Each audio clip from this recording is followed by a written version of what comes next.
Hello beautiful people of the world and welcome to a new PD tutorial. In the last video we learned the line object. Now we're going to use it to read an array.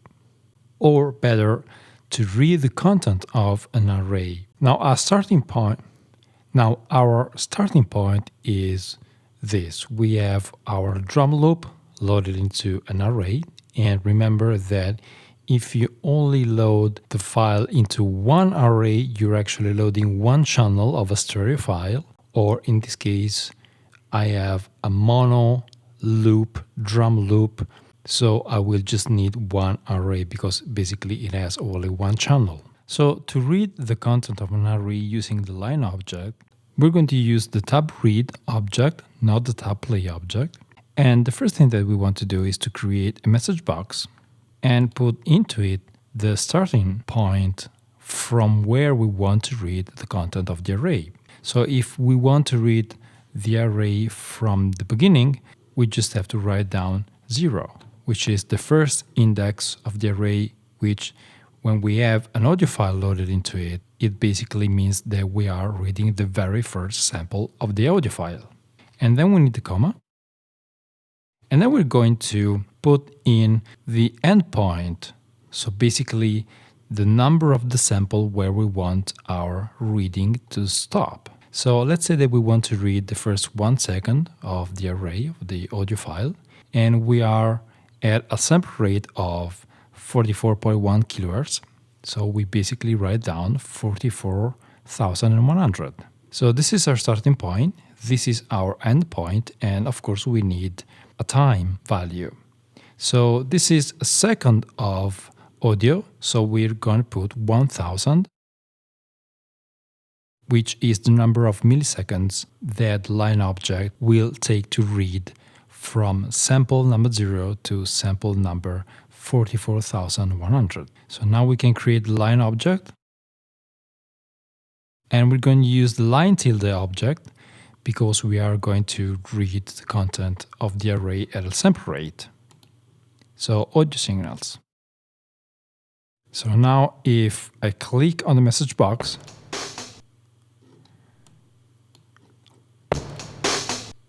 we're basically reading the first second of sound, the audio file loaded into the array.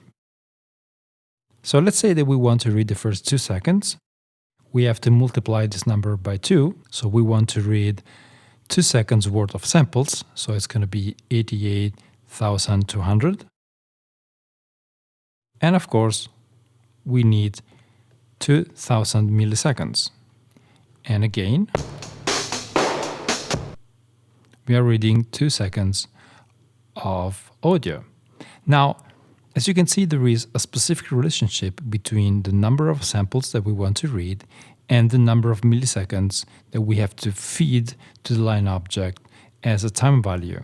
So what if we change this number without actually having a straight relationship, a direct relationship with the samples, the number of samples that we're going to read? Let's try it out. So now we are actually reading 2 seconds worth of samples in 1 second. So let's see what happens. Well, there is a time stretching and pitch shifting actually. So let's say that we want to read this number of samples in 4 seconds.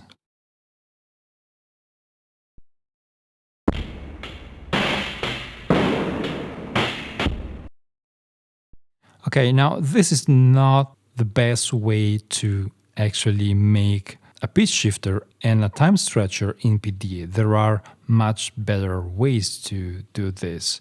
But if you like that kind of 8-bit type of sounds, this might be somehow useful.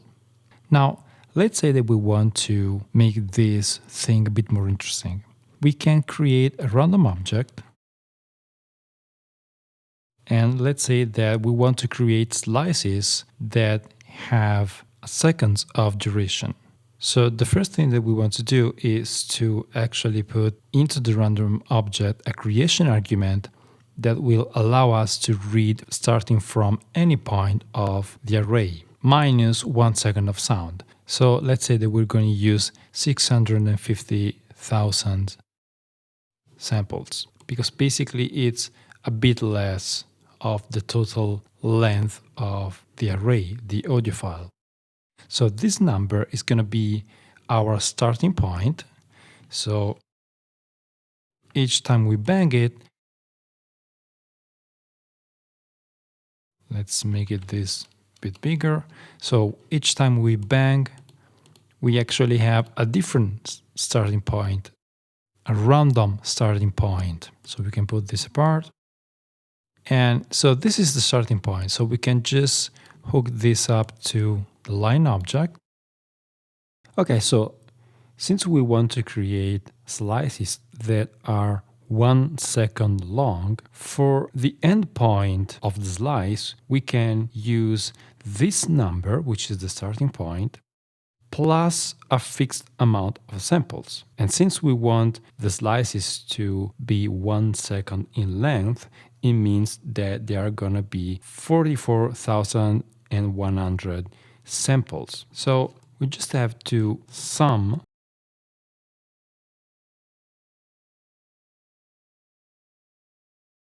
44,100 to this value. So this means that whatever number is going to be generated by the random object as a starting point, the end point will be 1 second after, because just remember that at 44.1 kilohertz sample rate, 1 second of sound is equivalent to 44,100 samples.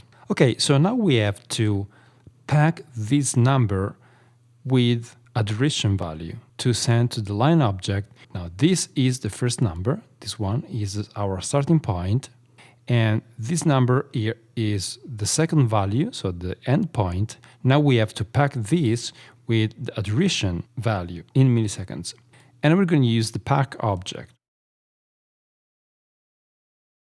So the pack object, you may remember that basically create a list composed of a specific number of elements, and the number of elements can be specified by creation arguments. So the first creation argument is the letter f, because it's a variable. It's the value that has been generated here plus this number of samples.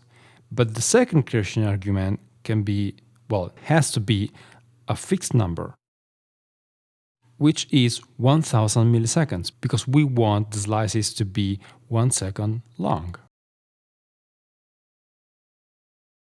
So now we can connect this, but there is a slight problem here. How can we be sure that the line object will be first receiving this number and then this one? Well, this list, these two numbers here. So let's use a trigger object.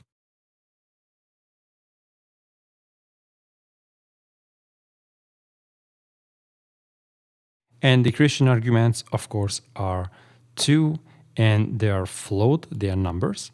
So the number generated here is going to be sent to the line object first, and then to these objects here. So basically, this number is the first one before the comma. The number coming out here is the second number, and of course, the creation argument in the pack object corresponds to the third number, so the time value. So starting point, end point, and time value. So let's see if it works.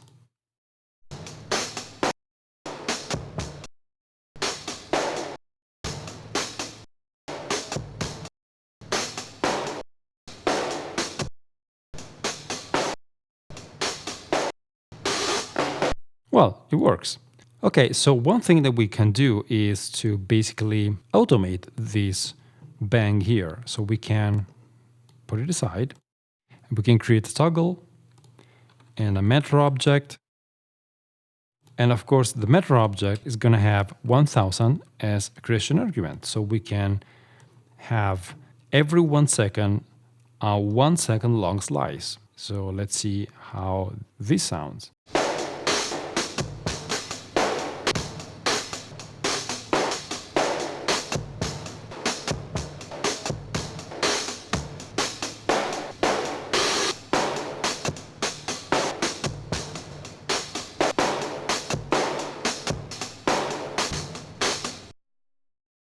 Well, pretty silly actually, but yeah, that's pretty fun. Okay, so now that this mechanism is clear, we just have to have fun in creating several different ways with which how to automate this process. So just remember that if you change the time duration of a slice, if you want to keep the same pitch and the same speed, so no time stretching and no pitch shifting effects, you have to change the number of samples here. So I hope you had fun with this video. And if you have questions, feel free to write them down in the comment section of this video and I will answer as soon as possible. And if the question that you have is interesting or it's on a specific problem that could be interesting also for other people, I will make a video about it. So don't forget to subscribe to my channel, hit the bell to be notified when a new video comes up. Thanks a lot for watching and I'll see you in the next one. Ciao.